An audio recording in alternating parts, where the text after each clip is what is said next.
So I think a great place to start where I think we should go would be to define grief. Like, can you define what that actually means?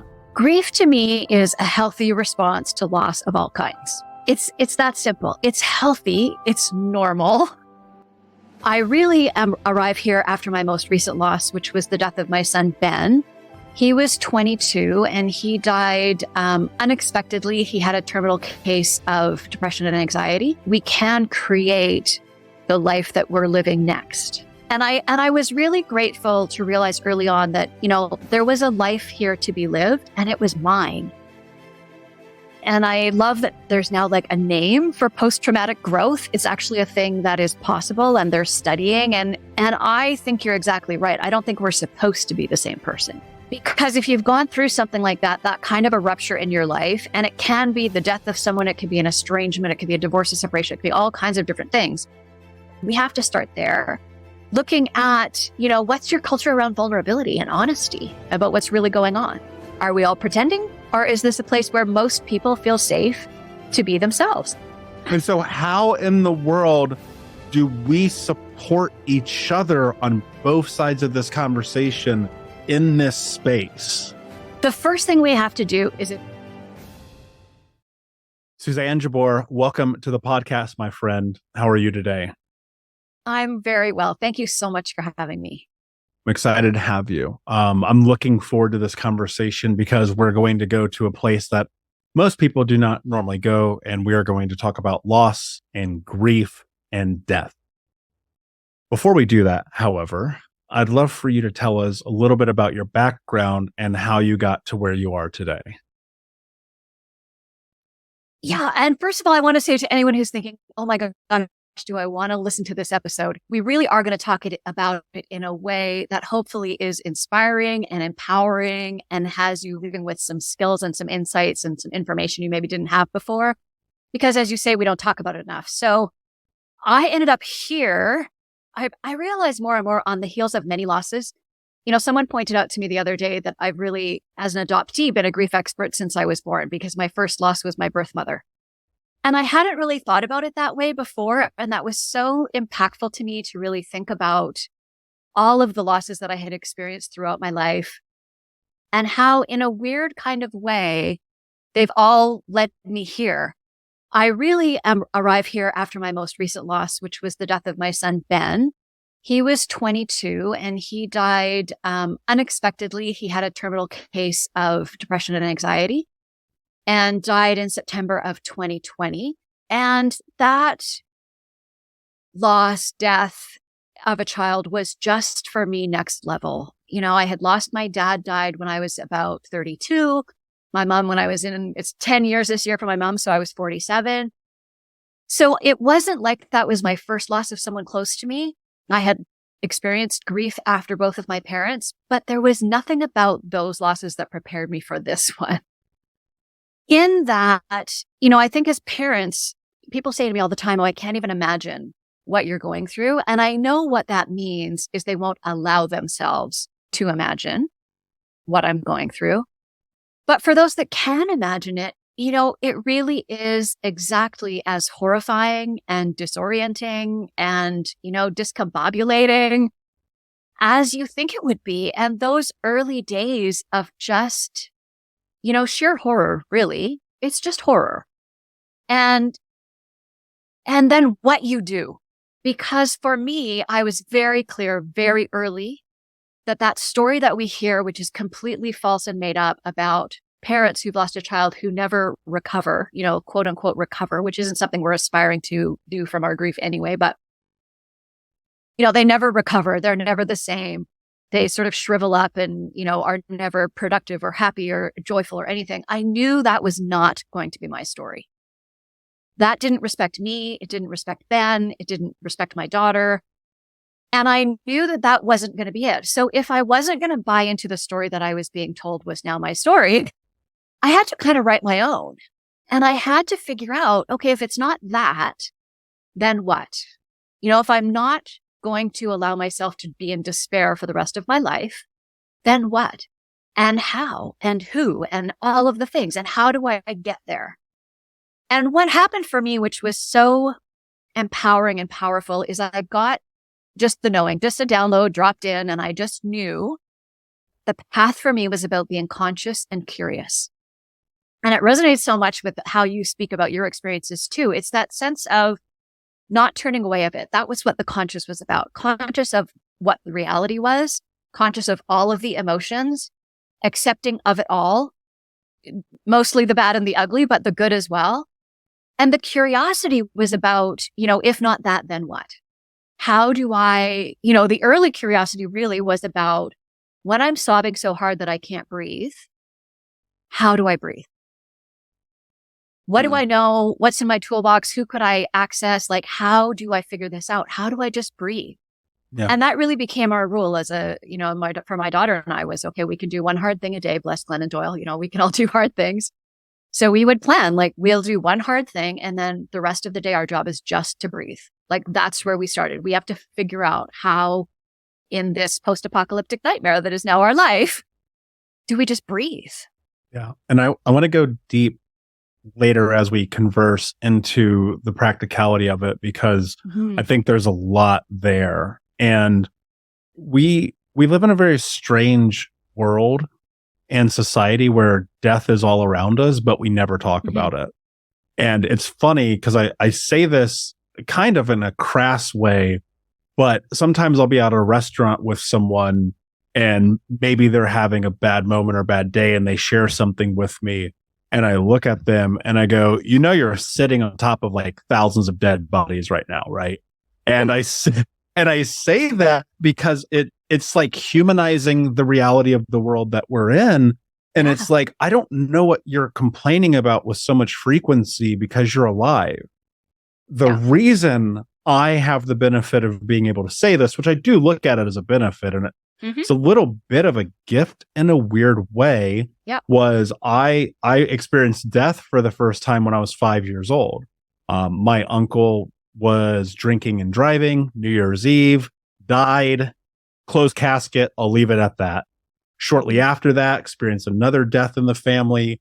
My 3 childhood best friends were murdered. My mother died of an overdose. My grandmother died of dementia. All of this happened before I was 23 years old. And so it was like I experienced this tremendous amount of death at such a young age. I think it did 2 things for me. One is it made me a little bit fearless. And I say that because I was like, and I still believe this to be true today. I'm like, well, I'm going to die, so I might as well go for it. And 2, it made me really, really value the moments that I have with humans, especially now. Maybe not so much in my 20s when I was a little bit crazy, but especially now, I'm like, oh my God, this moment is so important. And so I'm wondering, when you kind of look back at some of these experiences that you had, especially growing up adopted, feeling this massive loss and grief of your own mother and father, which obviously I resonate with deeply, what was it like for you to kind of navigate the moment? And I want to go back to this because I think it's really important. Those initial moments of finding out about the loss of someone. It's so interesting. I think it's different every time. I don't think that. I know it's different every time, and it's different for every griever. And so much of it has to do with the circumstances. So my dad had cancer. He had a very short battle with cancer because they found it towards the very end. So we got the opportunity to say everything we had to say. And there was no baggage left. There was nothing left unsaid. My mom, so I had seen him the day he died. I had had a lovely visit with him. It had been his birthday the day before. It was my daughter's birthday the day after. They had blown out candles on a cake. Like, we had the moments. And I think you're so right in saying that we get these chances in our life to really shift our perspective.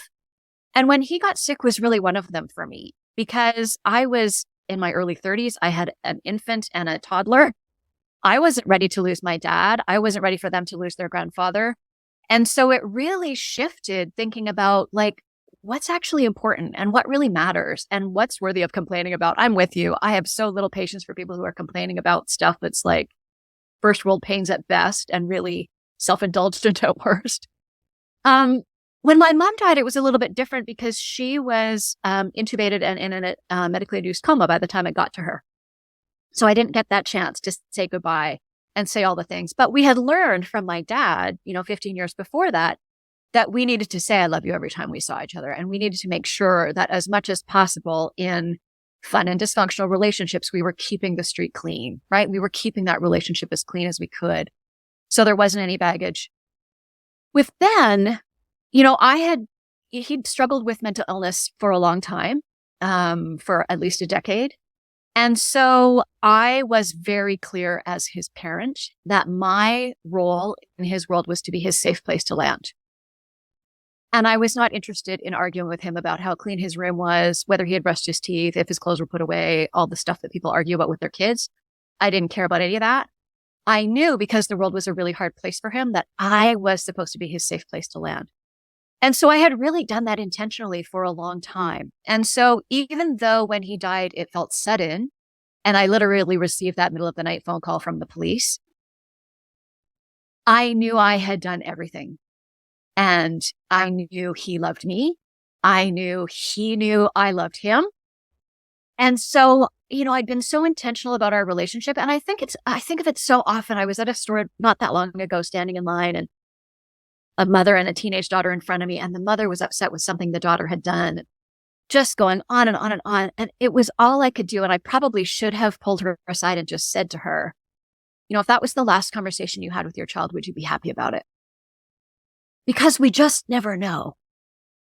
And so if we can come from that place of love and acceptance and thinking, wow, like if this is the last interaction I had with someone, would I be okay with that?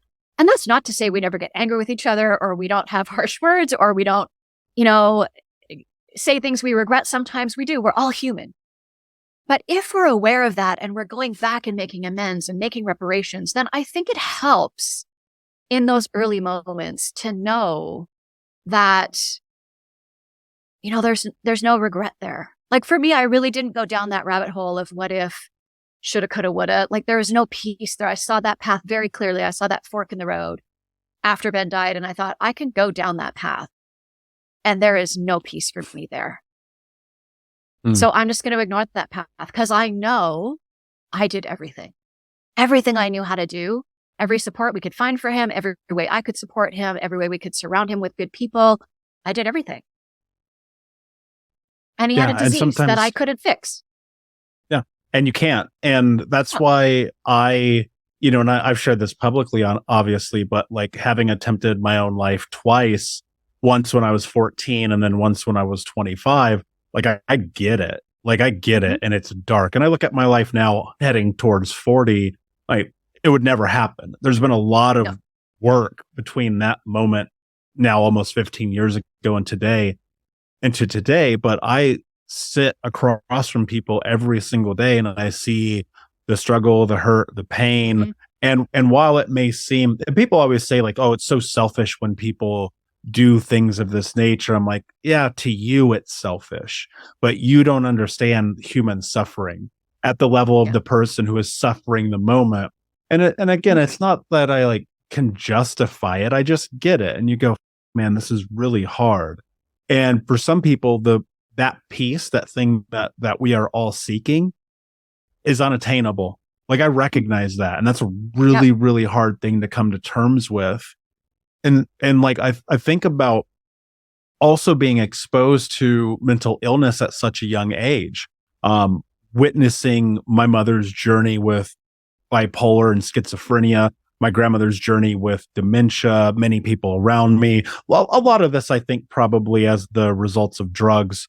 But you witness this and you see so many people who suffer, and ultimately it's an out. It's the end of suffering.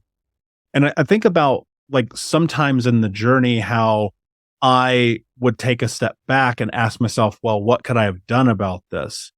And ultimately the answer, the further down the rabbit hole I would go each time, was there's nothing I can do. And the difficulty in the not doing anything means that you have to let go.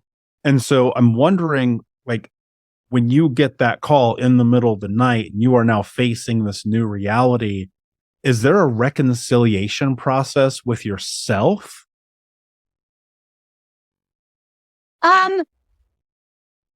Yes, Because I think as humans, we're kind of programmed to be reflective and to be learning and I am anyway. That's how I'm wired and how I operate. And I think we're kind of designed that way. We deny it some, but that's how we're designed. And so there absolutely was, right? There absolutely was. And I saw that path, as I said so clearly in the road where I could have gone down. What if I had, done something different, said something different, who knows? And I remember having a conversation with my daughter about a couple of things that had happened just before Ben died and said to her, I don't know, was that did that mean for him that we were safe? Did that mean for him something that we'll never understand? And the reality is he had a disease that culturally we're not very well equipped to help navigate. I didn't cause it. I couldn't control it. They couldn't cure it. And I think you're exactly right. Before Ben even struggled with mental illness, I used to always say, if we relabeled mental illness cancer, we'd be having entirely different conversations about it. We'd be throwing a telethon. We'd be saying, fight cancer, I'm with you. We use all this kind of battle metaphors around cancer. He had a mental illness. And ultimately, he was suffering. And so for me, I really got to that place quickly where I thought, I get it. I don't struggle with depression. I had anxiety for the first time, after he died. And I could really see in those earliest days of my grief, which is the closest I expect to get to what depression might feel like, that if you believed that that was never going to change, that it was unchangeable, it would be impossible to continue in that way. As a grieving mom, I knew that depth of despair was temporary, that it would not be that terrible forever. But if I thought that it was going to be that terrible forever, I get it. He was suffering. So when I think of it from that perspective as a mom, I would give just about anything to have him still be here and to have things be different. But the reality is he was suffering and he's no longer suffering. So for me, there was a lot of peace in that. Because if we can get out of our way around our stigmas around mental illness and all our thoughts about whatever we think about it and accept it as a disease, which is why I choose to say he died of depression and anxiety, because that's the reality. Yeah. Yeah. And what's so interesting too is this is where it's very difficult. This is where I get up in arms a lot. And this is where I even get in trouble sometimes. But you look at the world that we live in the United States and North America specifically, every single day, all you see and hear are advertisements for mental health medication. And Newsweek published this article 2 years ago about the fact that placebos were 60% more effective than most prescription medications for depression and anxiety. That tells you a lot about the reality of the world that we live in. And the meds are terrible. They're beyond, and it's so crazy. I was watching UFC fight prelim the other night, and on the commercial during the break, I don't know the name of the drug, but it goes, and if you're allergic to this drug, don't stop it. And if you're allergic to this drug, stop taking it. And if you have suicidal thoughts, stop taking it. And it's a drug for depression. And I'm like, yeah, that's one of the side effects. How can a drug for depression have a side effect of suicidal ideation? Yeah. Now I'm not a pharmacist and I don't know. I'll leave it at that. But I will say this is that the solution isn't always what people think it is. And sometimes there unfortunately isn't a solution. And you think about that. And I know that there's a lot of people, because grief is a part of this daily life that we live, where especially if you lose someone close, a partner, a spouse, a child, a best friend, people will always kind of go down that path of, why didn't I call them more? Why didn't I do this more? Why didn't I do that more? And I'm wondering, what would you say to people who feel like at some capacity that those losses are not only their fault, but that they should feel guilty about it? So what I would say has to do a little bit with the amount of time that's lapsed since that happened. If you're in the very earliest days, I'm not here to challenge how you're making sense of the nonsensical, because we all need to make sense of the nonsensical however we can. I will tell you there is no peace there. There is no peace down that path of what if I had, I should have, I could have, I would have. If you're a little bit further away from the loss, then what I would encourage you to do is play that shoulda, coulda, woulda game all the way to the end. So My daughter and I were away for the weekend when Ben died. What if we had stayed home? I can't stay home forever. I can't babysit him forever. He's a grown man. He's going to go out in the world. He's going to live a full life. When you play that game all the way to the end, you can see, and again, this is after those first days where you're just trying to survive. You can see that there really was nothing you could do.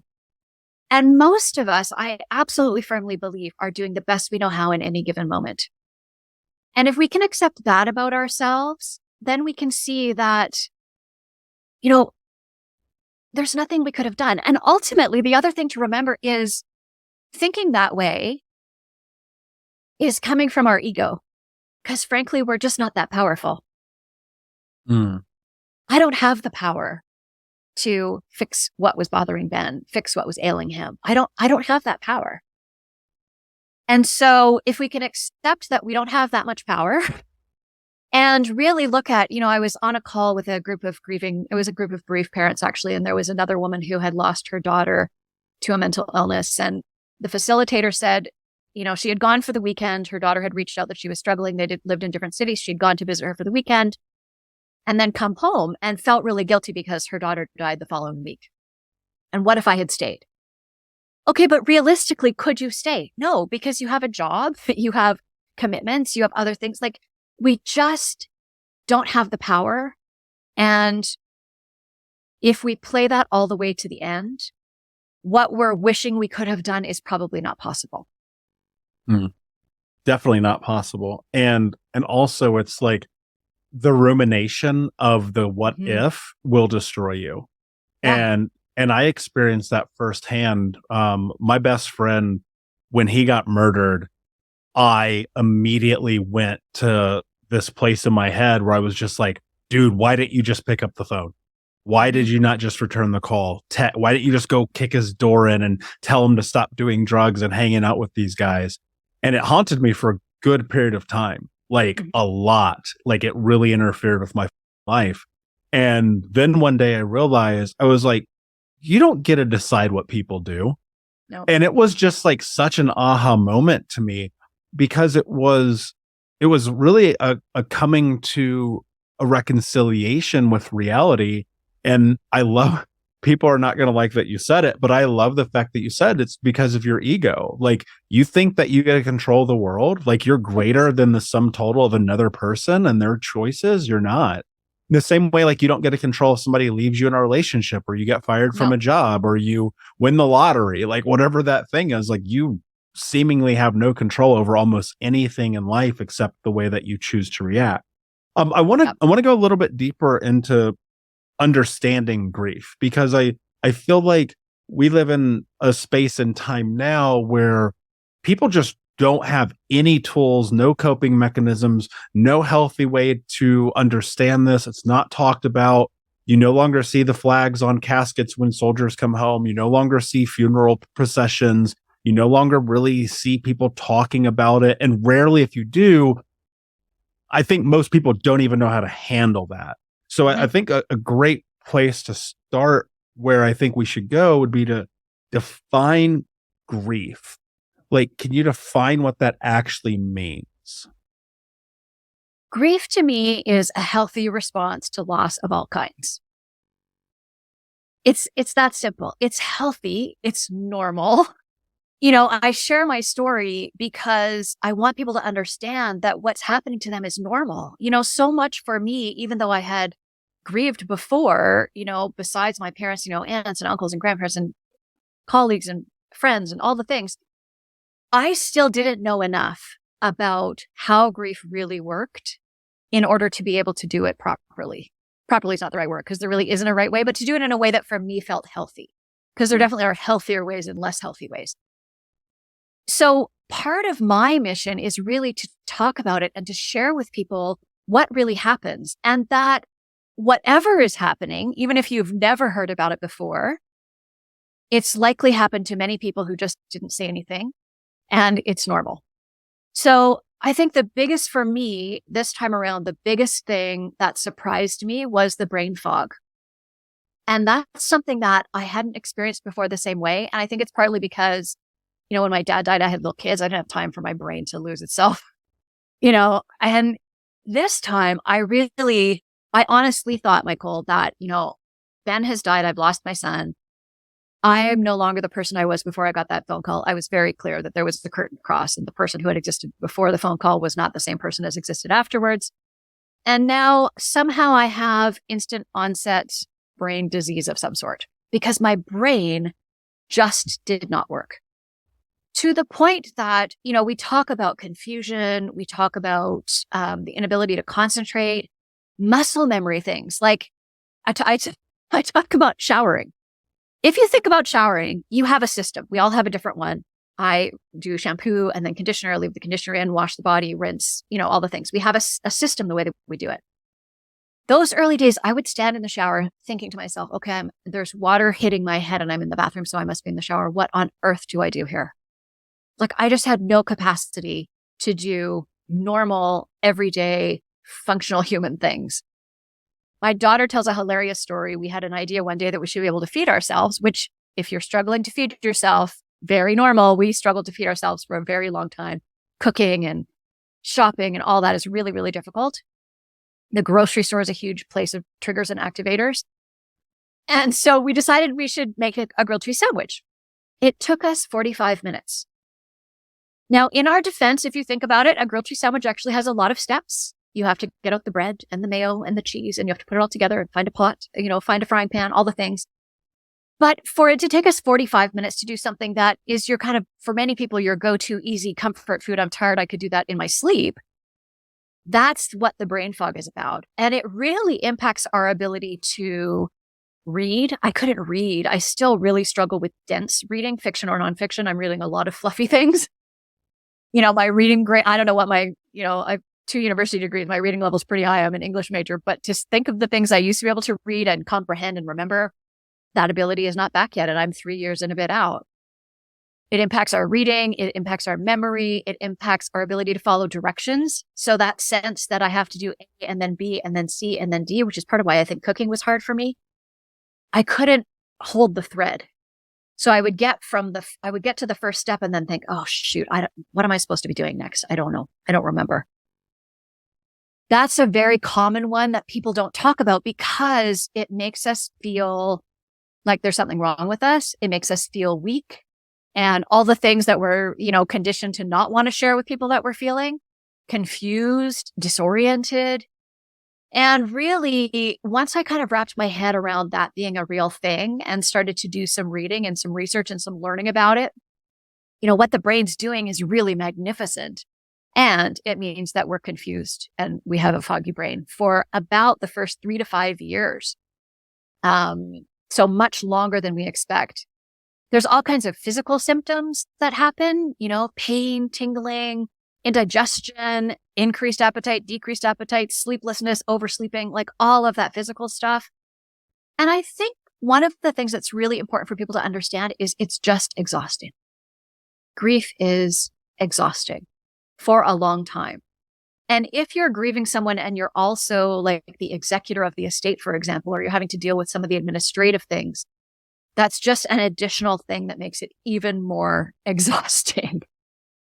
Which is so interesting because I've always thought about this, like death is a business in the United States. And I remember the first time I went to I'll never forget this. The only time I went to my uncle's funeral when I was 5, I was like telling my grandmother around the funeral home with her sister, which it was her sister's kid, and going into the office with her and them like signing the paperwork and talking about money and not having money for it. And right, because this is very common. Like I know people have taken out loans to have funerals. It's like crazy. And I just remember being like, oh, this is a business. So it's like no wonder people are so exhausted all the time in the beginning of dealing with this. And also it's your body's autonomic response to stress to put you into 100%. Fight or flight, to put you into survival mode. And the amount of time that you're in that survival mode can go in a multitude of different ways. I mean, you go look at, for instance, a person that comes to mind is Wim Hof. Now, Mhm. Wim Hof is famously known for his breathing modalities, climbing Mount Everest in his underwear, like Right. crazy, unbelievable human things, like getting injected with E. coli and forcing it out of his body. Like it's Yeah. wild. It, all of this stemmed from the suicide of his wife, Mhm. all of it. And you look at that and you go, sometimes the brain goes so deeply into fight or flight that you now become a new person. Mhm. And this is what's so interesting, because people will say, well, I'm different since that happened, I don't understand it, or this or that. And it's like, well, it's actually entirely reasonable because Yeah. you've suffered pain. Even some of the clients that I've coached over the years, they've had massive losses, and they're like, well, what do I do? And I'm like, well, you live, and we figure out how to get you into that place. And this is one of the things that you do. And I'd love for you to tell us a little bit more about the work that you do now. And the why feels obvious, but I'd love for you to tell us a little bit more about your work, but also the why behind it. Yeah. And I love what you're saying. And I love that there's now like a name for post-traumatic growth. It's actually a thing that is possible and they're studying. And I think you're exactly right. I don't think we're supposed to be the same person. Because if you've gone through something like that, that kind of a rupture in your life, and it can be the death of someone, it could be an estrangement, it could be a divorce, a separation, it could be all kinds of different things. Those really big ruptures, I think, are supposed to change us. And if they don't, then I think we've missed something. And I don't say that to sort of buy into that, everything happens for a reason. I think that's malarkey. I think things happen to us. And then, as you've said, we get to choose how we respond to them. And one of the things I chose was growth. I knew I was shattered to pieces. I literally could see myself. I have such a clear vision of, those big chunky puzzle pieces from Survivor that they used to make those big 3D puzzles. It's usually a tree of some sort. I could envision myself walking with my arms full of big chunky puzzle pieces, like beyond capacity. There was no way I could pick up another one. And there were still pieces of me on the ground. And I had to decide in that moment what pieces I kept and what pieces I left behind, and get okay with that I couldn't carry them all. And some of them, like people pleasing, like, overly taking care of other people, some of them I was happy to leave behind. It was like, I have no capacity for that. I don't care if I get it back. I can take a step away from that. And some of it, I really had to be thoughtful about, okay, do I put down something I'm holding to pick up something else? And trying to figure all of that out while, in the nightmarish post-apocalyptic nightmare, really just took a lot of that conscious, curious growth mindset. And so part of what I do if I'm working with individual grievers is help them find that path. It's going to be different for everyone. It's that one baby step at a time, one little decision. We're making decisions all day, every day.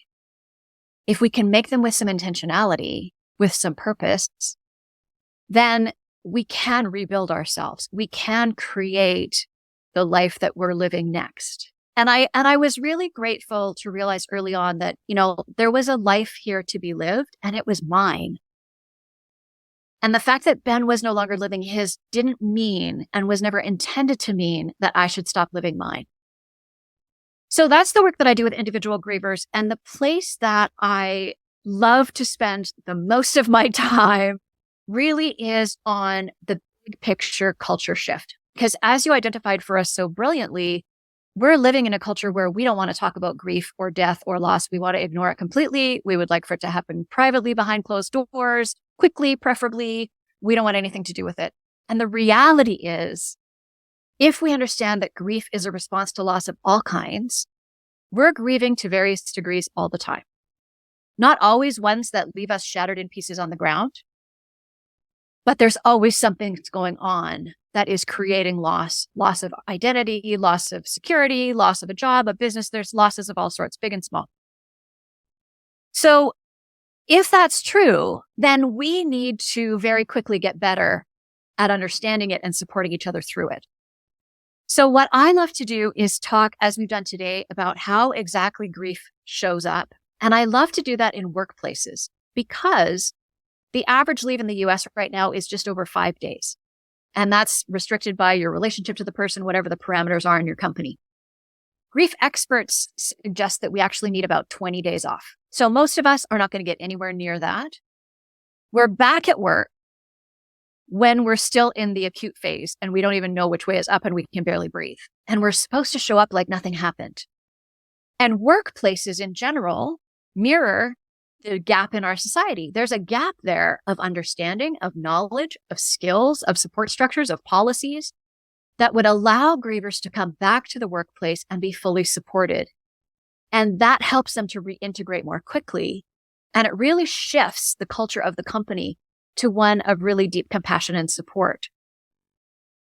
The reason I think it's so important for us to do that in the workplace is because grievers are suffering. And no employer that I've ever talked to yet actually wants their employees to be suffering. And that's not what we want for our valued team members. Grievers are suffering. Grievers are leaving. Grievers are withdrawing. They're going on leaves. It's all not good.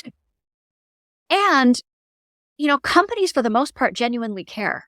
They genuinely want to be taking care of their people. And there's been such a culture shift since COVID where employees have really forced employers to take a look at some of those cultural things. And it's really shifted what we're prepared to put up with at work. I think the millennials are leading the charge, and those of us that are, older than them are sort of gratefully following, in that they are demanding to be supported at work, to be seen, heard, and valued. And when they're not, they just leave. They have none of that sense of, in my generation, and I suspect yours too, like we had that sense, oh my gosh, if you didn't have a year at a place on your resume, it was a big black mark. Now they'll leave after 2 weeks. They don't even finish the orientation. They're like, no, not for me. Out they go. So workplaces also give us that opportunity to have people that already have shared agreements. They already have a way of operating that we can leverage with knowledge and understanding and skills to really shift how we support each other. So that's what I love doing. I love talking to business leaders. I love going into businesses and looking at their culture, looking at leadership compassion. We have to start there. Looking at, what's your culture around vulnerability and honesty about what's really going on? Are we all pretending? Or is this a place where most people feel safe to be themselves? There's all kinds of shifts we can make so that then we can start to have these awkward, messy conversations about grief and loss, which stay awkward and messy because we're not having them. And if we started to have them, then we can build the skills so that we get better and better at it. We learn from each other, right? There's a big gap in our knowledge because we're not learning from each other. And we can close all of that up. We can create equity in what people are offered. We can level the playing field of understanding. We can make all of those shifts in a workplace. Yeah, and I think we need to. And there's what feels like a really important top-down approach that needs to take place in order for that to manifest. And I was thinking, this is lost on me, and I apologize, I can't remember. But there was a congressman or a senator recently whose wife had died like that morning and was doing a press, like he was doing a talk to the press the same afternoon. And he was just like, guys, my wife just died, but I need to do this real quick. And it's like, what world are we living in where someone feels like they're obligated to that? And I know one of the big things that you talk about is like giving people permission to grieve. And I see a moment like that. And I saw comments on this on social where people like, he's so brave. And I'm like, he probably doesn't even know what's happening right now. No. And he'll look back on that in 5 years and he'll be like, what in the hell was I thinking? He will have no recollection of what he said. That's exactly right. You're in such a fight or flight mode right there. Yeah. So triggered. Your body's doing what the body does to survive. And you think about that, and it's like if the leaders of our country, let alone the leaders of our companies, don't understand it for themselves, like how in the world can you understand it at like a base level? And because you talk about this idea about the permission to grieve, like from not only just the individual perspective and how you give yourself that, but how from leadership perspectives do we implement? I mean, I run a company, I've got 40 people who work under me. Like what does that look like on both sides of the equation? Yeah, I think because of where we're at right now culturally as grievers, we really need to give that permission to ourselves because we're not going to get it from friends, family, social bosses. We're just not going to get it yet. When we look at wanting to do that in an organization, you're right. It absolutely starts top down because that vulnerability and honesty about emotions, which is the other piece that for most of us, we're conditioned to deny, ignore, bottle up, especially the bad ones, which is a whole different paradigm problem. If leadership isn't modeling that level of honesty and vulnerability, nobody in the organization is going to. It's as simple as that. No one will be more vulnerable than the leader because it's not safe. So we need to be really consciously creating safe spaces where acknowledging emotions. I'm not talking about therapy sessions around the boardroom table. I'm not talking about the boss being the therapist. I'm talking about acknowledging and naming emotions. That has to start with leadership. So here's a great example. We're talking about losses of all kinds. We've launched a product. It didn't go the way we wanted. We've called the team together to have that debrief, pivot, restructure, rebrand, whatever the meeting is about for what we do next. What if at the start of that meeting, the leader said something like, we worked really hard. I did, you did. I know we all did our best, and this still didn't go the way we wanted. And I have a whole lot of feelings about that. And then named some of them. I'm feeling frustrated. I'm feeling disappointed. I'm feeling sad. Just name them. If you're feeling some of those too, I'd be happy for us to do a popcorn of who wants to name one of them out loud. And if nobody does, that's okay. But I want you to know that I expect you're going to have some feelings about how this went, and that's okay. And then we pivot to what went wrong, how do we fix it, all the things that we need to do as business people to keep our business running. But if we can create that space for that very short, very simple conversation, we're allowing people to see that naming what's real is accepted here. And it's valued here because the leadership is doing it. And that's how we start to shift the culture. And if we can practice, I think part of what happens when we define grief so narrowly as only being about the loss of a person is we lose out on so many opportunities to practice. Because I think back to my early days, I was a grieving mom grieving out loud. I am not a good first assignment. If you are uncomfortable with emotions, if you are uncomfortable with grief, if you don't know what to say or do, I am not a place to start. I'm sure I was terrifying. But if we start with this product launch didn't go well, and let's look at the grief we're feeling because of that. We did a restructure. There's grief that comes out of that. We moved offices. There's grief linked to that. There's grief happening in our businesses all the time. And if we can start to name it as such, right? We're looking at the foundations of maybe the stress and burnout that we're talking about. We name it as grief. We share what emotions are coming up for us. We let it go and we move on. The magic of naming emotions is just naming them starts to move them, keeps them flowing. And what we want is to let them keep flowing. Yeah. We don't want to get stuck, right? No, and we get stuck when we stuck. deny. Yeah, you do get stuck when you deny. And I've seen this in my own career. I mean, I've been leading people since 18 years old. I had 52 people under me as a teenager. And so trust me when I say I've made every mistake in every capacity that you could possibly humanly imagine. And the one that I've had to get better at over the years is giving people space to be emotional. Because here's what's interesting, like even as like the trauma coach and the host of this podcast and the author and all those things, for me, business is business. And that's just kind of how I've always looked at it. And I had a mentor once tell me the only emotion that belongs in business is celebration. And to some extent, I agree with that, right? Yep. This is why I'm contexting this. To some extent, I agree with that because you need to be resilient in business. You need to be hard-nosed in business. You need to be able to walk in and get the done in business. However, businesses involve humans. And the thing that I've had to learn how to be really, really, really good at, which was not something I was good at when I started, but something that I've learned to do over time, is to create spaces for anyone on my team to come to me with the reality of life. And I'm really good at it now. But there was not always a time that I was. You could come to me and you'd be like, hey, this thing happened. I'm in grief. I'd be like, cool, good luck. Right. See you at the meeting at 2. Yeah. Well, we have to don't be late. where's my email with the reports? Right. Yeah. But that's how I thought about business. And then now I look at it. Just the other day, I won't name them, but a team member messaged me about something really crazy happening in their life. And I said, go handle it. Take as much time as you need. And I have an unlimited PTO policy in my company. And I do that because life is going to life. Like at the end of the Mhm. day, like, and it happens for me. I'm on the backside of being so sick I couldn't get out of bed for 5 days.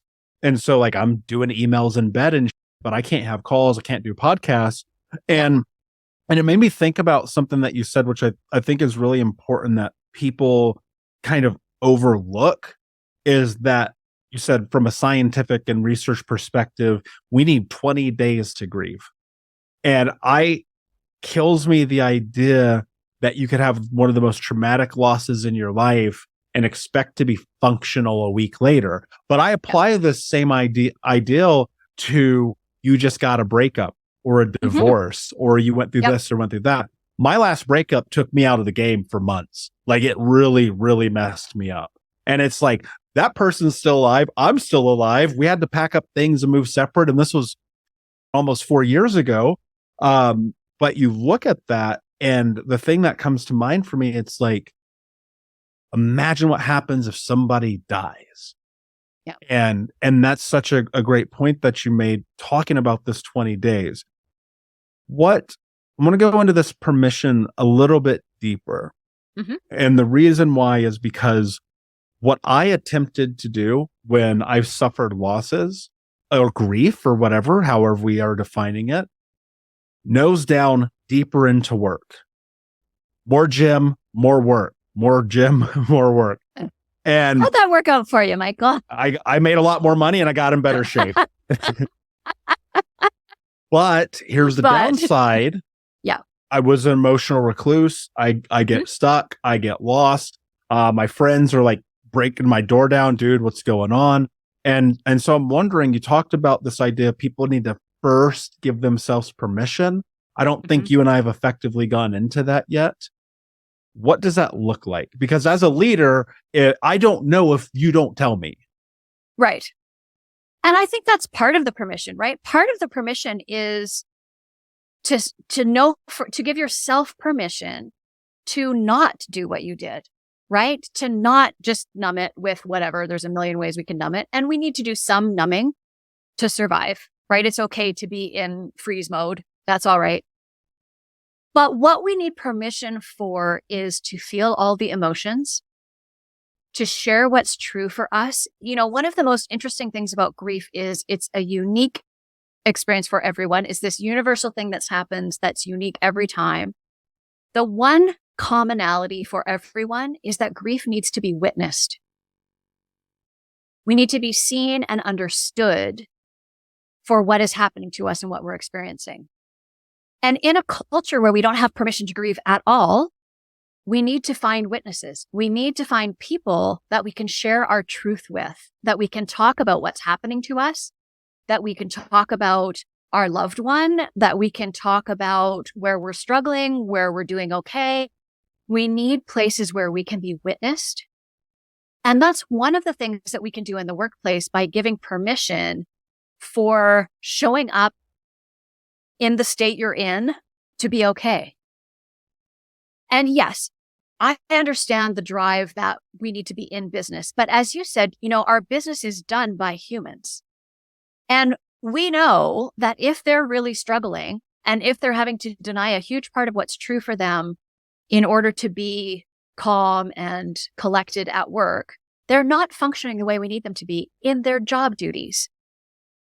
So if we can create a space where they can come to their direct report, if that's appropriate, to a senior leader, to someone in the organization who's the designated safe person, I don't care how you do it, but there needs to be somewhere where people can come and speak what's true for them and be supported.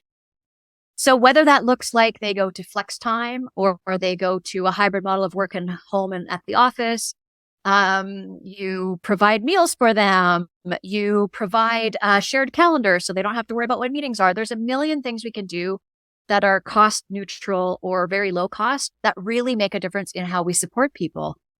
But it all has to start with them understanding that coming to work as their whole selves with their emotions, with what's true for them is acceptable.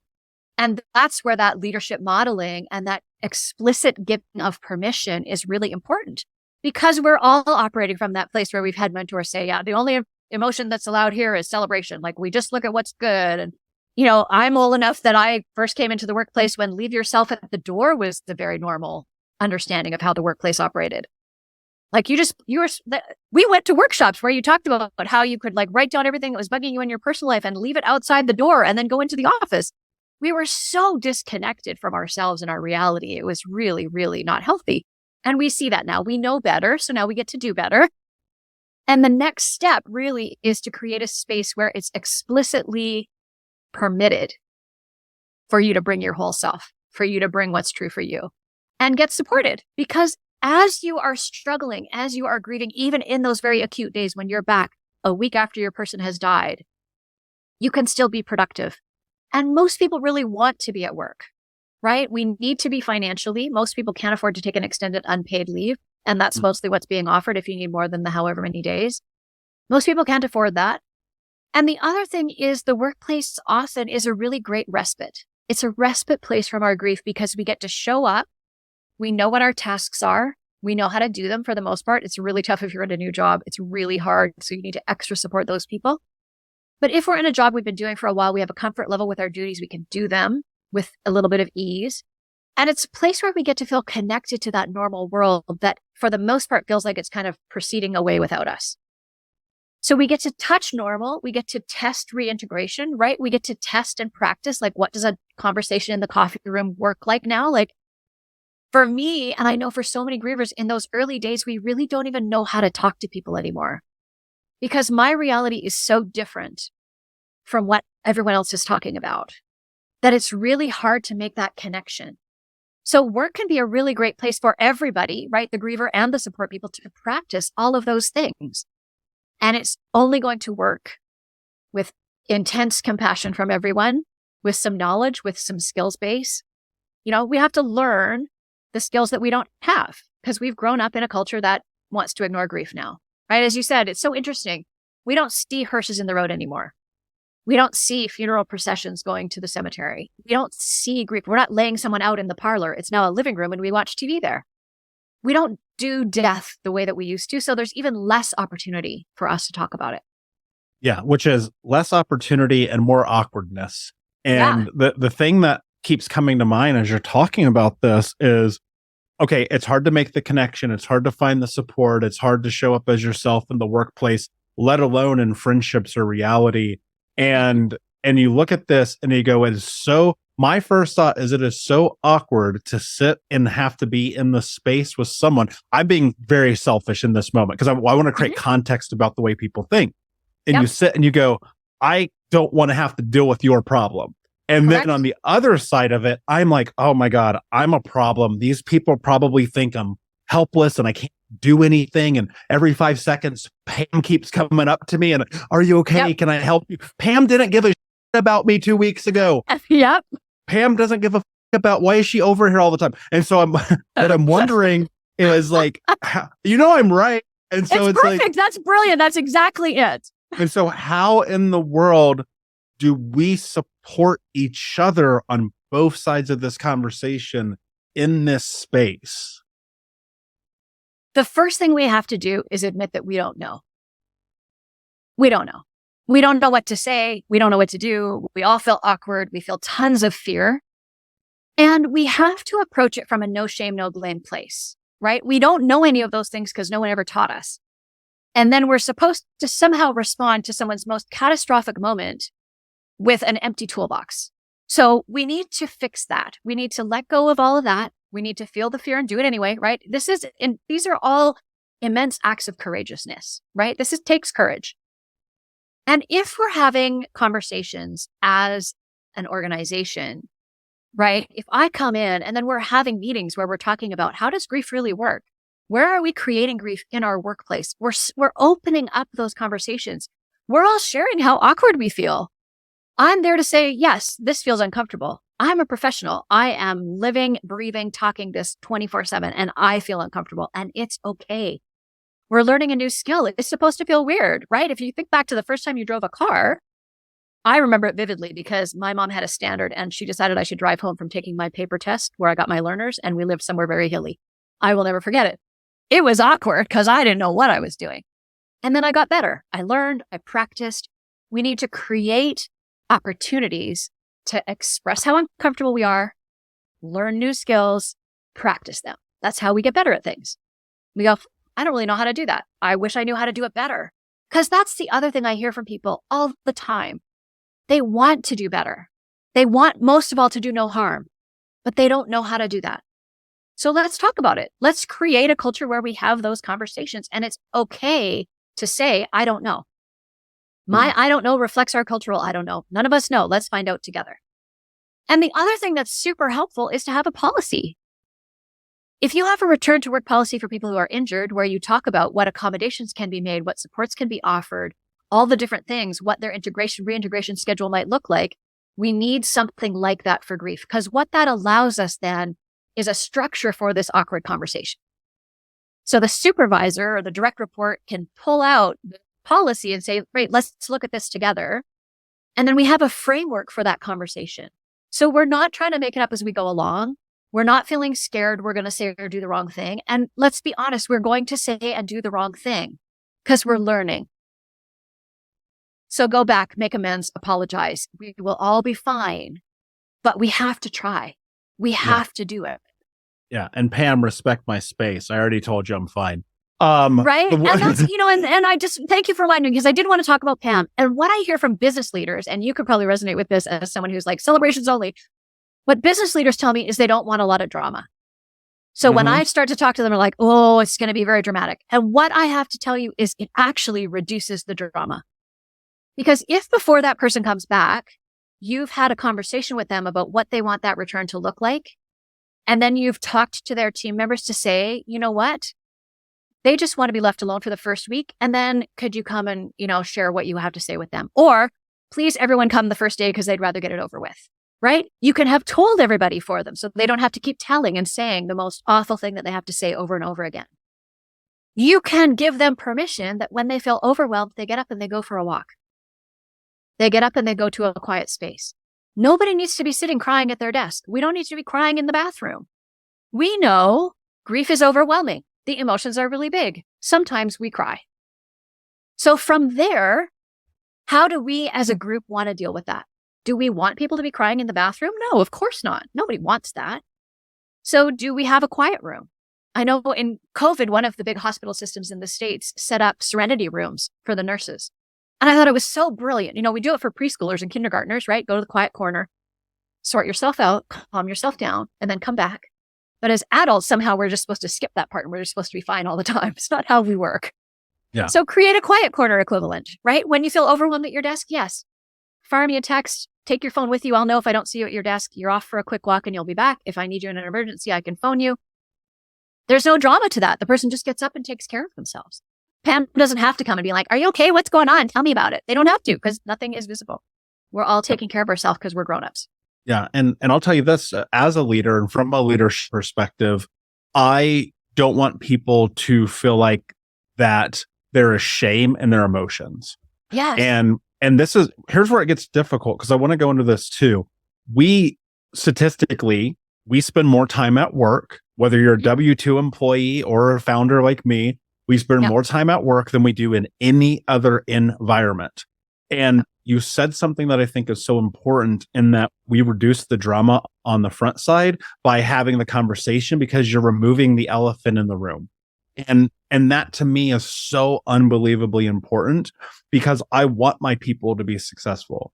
And the more that they are, the more that I am. And that's a win for me all day long. That's the same reason why, like with this podcast, the more we can have conversations like this, and somebody right now, and I'm going to tell you this from a leadership perspective, someone right now is listening to this conversation, statistically knowing the thousands of people listening to this, they have had a death in their life recently, and their boss is treating them like crap and expecting them to show up and do what they were doing after a week off, with all the expectations, all of the money, all of the stress, all of the, what do I do with the will? Do we even have a will? There's medical bills. Well, we got to do it. And that person listening to this right now, I'm going to tell you something that you need to hear. You need to leave that job if they are not giving you the space that you need to walk down this path.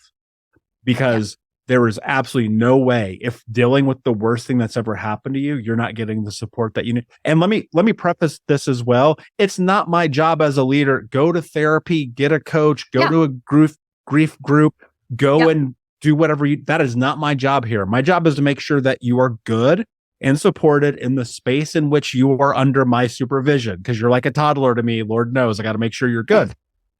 But outside of that, I'm being silly, right? But like, but it's true. But it is true, right? But in that moment, like, that is the only thing I'm responsible for. But you have to be responsible for yourself first. And if there's not a space where you feel the support that you need, I'd highly contemplate you considering another path. And grievers, that's what happens, right? Lots of them leave. Yes. And we don't want that. That's so expensive. We don't want people to leave. It's unbelievably expensive. But here's the thing, going back to this a lot of this being about personal responsibility, everybody at the individual level needs to become responsible for having this conversation, for knowing what they need, for going and doing the work and getting the support, bringing it up. Because I'll tell you right now, the vast majority of people listening to this are probably not in a leadership role, but they have to be the ones like, hey, we don't have this policy, and Bill had this thing that happened a year ago, and remember, we didn't really know what to do. Like, you need to share this conversation in this episode with the people in the leadership roles and wherever you are in your life. That said, Suzanne, this has been an amazing conversation. I love this. Just I could go down this path all day long, just from the leadership and business perspective, but it's a human conversation that we're having. For those who want to learn more from you, before I ask you my last question, how can they reach out to you and find you? So the best place to find me is on my website, which is suzannejabour.com. And I actually have a special thing because I know people who listen to podcasts love finding great podcasts. So if you go to suzannejabour.com/podcasts, I will send you an email with 10 of my favorite, most recent episodes. So you can listen to more, listen from different perspectives. Every host, we end up talking about something different. And then if you already know that you need to work with me and you want to reach out, there's a link on my website. You can get onto my calendar and we can figure out how I can best serve you and your organization. Great. And guys, remember, go to thinkunbrokenpodcast.com for that and more in the show notes. My last question for you, my friend, what does it mean to you to be unbroken? To me, to be unbroken means knowing that kernel of who you are, which is a kernel of love, is unbreakable. And the rest of it, I think of as like that Japanese pottery. It's called kintsugi, where they take the broken pieces of the pottery and they glue them back together with gold. The kernel of you is unbreakable, and the rest of it you put back together slightly different, more beautiful than it was before. I love that. And yes, we all are. And I think, and I would like to believe, there's a little bit of gold inside of all of us. My friend, thank you so much for being here, Unbroken Nation. Thank you guys for listening. Please subscribe to the podcast. Remember that when you share this episode, you're helping other people transform their trauma to triumph, breakdowns to breakthroughs, and to become the hero of their own story. And until next time, my friends, be unbroken. I'll see ya.